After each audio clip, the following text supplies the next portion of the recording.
ఆంధ్రాలో జరిగిన ఎలక్షన్లో చంద్రబాబు నాయుడు ముఖ్యమంత్రిగా గెలిచారు కదా. ఇప్పుడు ఆయన మళ్ళీ తెలంగాణలో కూడా టీడీపీని బలోపేతం చేసే ఛాన్సెస్ ఏమైనా ఉన్నాయంటారా? 100కి 100% తెలంగాణలోకి రాడండి. ఎందుకంటే ఇప్పుడు అక్కడే ఎలాగైనా సరే అధికారంలోకి రావాలి, ఏది చేసైనా సరే, ఏ గూడుపుడాన్ని చేసైనా వచ్చారు తప్పితే 1947లో స్వాతంత్రం వచ్చింది. అప్పటి నుంచి ఇటు ముఖ్యమంత్రి మారుతున్నాడు, అటు ముఖ్యమంత్రి మారుతున్నాడు. కులం మతం ఈ రెండింటి మధ్యలో కొట్టుకుని ప్రజల్ని ఎవ్వడ పట్టించుకోలే. వీడొచ్చినప్పుడు వ్యక్తిగతంగా వాడిని కక్ష తీర్చుకుంటున్నాడు, వాడొచ్చినప్పుడు వీడిని కక్ష తీర్చుకుంటున్నాడు తప్పితే రెండోది ఏమీ చేయలే. ప్రచారంలో కానీ పబ్లిక్కి మీడియాలో కానీ ఏమి ఇస్తున్నారండి సందేశాలు? ఇలా వ్యక్తిగత విమర్శలు. నువ్వు బ్లూ ఫిల్మ్ చేసావు, నువ్వు 3 పెళ్ళిళ్ళు చేసుకున్నావు, నువ్వు సింగపూర్లో డబ్బులు దాచావు, లేకపోతే నువ్వు 1,00,000 కోట్లు స్కాన్ చేసావు. వీడిని వాడు ఎవ్వడో ఏం చేయడండి. వాళ్ళకి ఫైనల్గా కావాల్సింది ప్రజల్ని చీట్ చేయటమే. అంటే ఇప్పుడు చంద్రబాబు నాయుడు కావచ్చు, పవన్ కళ్యాణ్ గారు కావచ్చు, ఎవరైనానండి, ఎవరు అంటే ఇప్పుడు వీళ్ళు గెలిచారు కాబట్టి అంటే జగన్ పైన పగ సాధింపు జరుగుతుంది. 100% అండి. జగన్ గెలిచినప్పుడు వీళ్ళ మీద తీసుకున్నాడు, వీళ్ళు గెలిచినప్పుడు వాళ్ళ మీద తీసుకునేది కామన్గా జరుగుతుంది అదే. ఎందుకంటే మనం కులాలను కోల్చలేము, మతాలను మార్చలేము.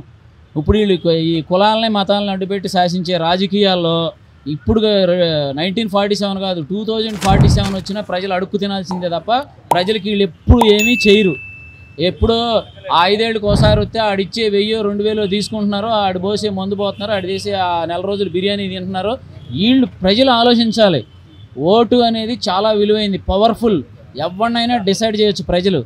ప్రజల్లో మార్పు తెచ్చుకుని ఎప్పుడైతే వీళ్ళు ఆ 1000 రూపాయలు 2000 మాకు అవసరం లేదని చెప్పి వీళ్ళు కరెక్ట్గా ఆలోచించగలుగుతారో వాళ్ళ పిల్లల భవిష్యత్తు బాగుంటుంది, వాళ్ళ భవిష్యత్తు బాగుంటుంది, రాష్ట్ర భవిష్యత్తు బాగుంటుంది. మనం పక్క రాష్ట్రాలతో కాదు పక్క దేశాలతో పోటీ పడాలన్నా ఈ మార్పు ఎప్పుడైతే వచ్చిద్దో అప్పటి వరకు మన గతి ఇంతే, ఏమీ ఉండదు. ఇవన్నీ ఫేక్.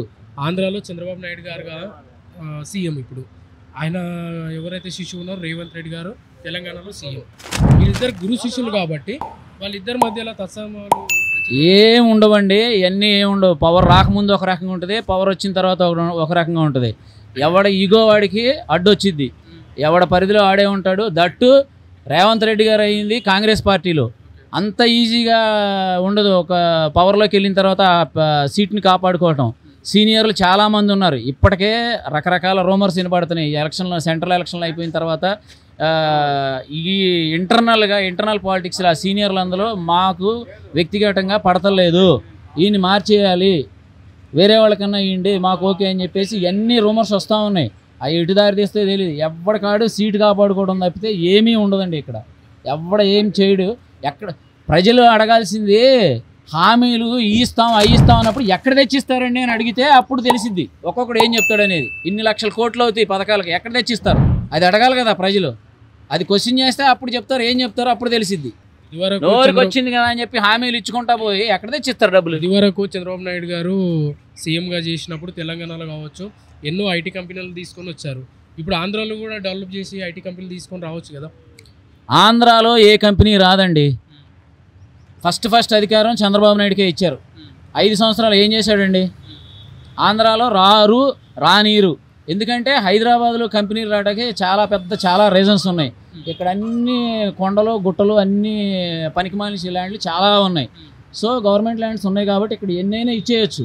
కానీ అక్కడ అన్ని వాల్యుబుల్ భూమ్స్ ఉన్నాయి. ఎవడో ముందుకు రాడు, ముందుకు ఇవ్వనీడు. క్లైమేట్ ఒకటి, ఎవడో ఇష్టానికి రెడీగా అక్కడికి వెళ్ళటానికి ఏ కంపెనీ వాడు ముందుకు రావట్లేదు. 5 సంవత్సరాల క్రితం ట్రై చేసి వదిలేసినాయి అవన్నీ. చంద్రబాబు నాయుడు గారు మోడీ గారు వెళ్ళి అక్కడ ఉన్నా కూడా ఇది జరగని పని. 200% జరగదు అక్కడ. వీళ్ళు ఈ 5 ఏళ్ళ నుంచి ఈ క్యాడరు ఇది అంతా పోయిందంతా ఇప్పుడు 50,000 ఎకరాలు వీళ్ళ దగ్గర ఉన్నాయి అమరావతిలో. ఎందుకు జగన్ 3 రాజధానులను షిఫ్టింగ్ చేసేది? 50,000 ఎకరాలని చంద్రబాబు నాయుడు ఎప్పుడైతే ఫస్ట్ టర్మ్ వచ్చాడో నూజివీడులో రాజధాని పెడుతున్నా, దొనకొండలో రాజధాని పెడుతున్నా డైవర్ట్ చేసి ఇక్కడున్న 50,000 ఎకరాలన్నీ వీళ్ళ అనుచరులకి తీసేసుకుని అప్పుడు అనౌన్స్ చేశారు. ప్రతి ఒక్కడికి తెలుసు ఈ విషయం. అందు గురించే ఇది అయిపోయింది. వాళ్ళ భూములు లేకపోతే ఏ భూములు లేవు అక్కడ. 50,000 ఎకరాలు ఎవరికాడే స్వార్థం అంతే. చంద్రబాబు నాయుడు గారి హాయంలో ఇప్పుడు సీఎం ఉన్నారు కాబట్టి మళ్ళీ ఆంధ్ర డెవలప్మెంట్ కాదని మీ ఉద్దేశమా? 200% కాదు. మీరు మళ్ళీ వచ్చి రేపు ఎలక్షన్ ముందు వచ్చినా నోట్ చేసి పెట్టుకోండి. 200% కాదు.